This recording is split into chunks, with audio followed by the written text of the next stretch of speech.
Точно еден месец по стравичната несреќа кај ласкарци, причините остануваат непознати. Од обвинителството за Алфа велат дека предметот се уште е во предистражна постапка и дека засега не може да сподела детали. Преземени се голем број действија, испитани се повеќе сведоци, меѓу кои и сите патници чија здравствена состојба до овој момент дозволува да дадат свој исказ. Пристигнати се обдукцијските протоколи за починатите лица, а во тек е обезбедувањето на медицинската документација за повредените. Велат за Алфа од основното јавно обвинителство.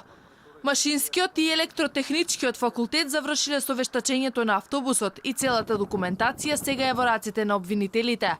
Автобусот на Дурмотур поминал технички преглед еден месец пред трагичниот настан, но тој бил извршен од страна на компанијата во сопственост на истиот газда. 49 годишниот возач, кој имаше полесни повреди, бил во добра здравствена состојба пред несреќата.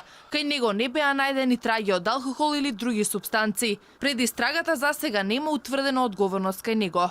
Поради сериозни закани по неговиот живот, тој е под постојана полициска заштита. Во несреќата што се случи на 13 февруари кај ласкарци загинаа 15 луѓе, а над 30 беа повредени. И по еден месец во болница останува еден пациент, 19 годишна девојка на која и беше ампутирана ногата.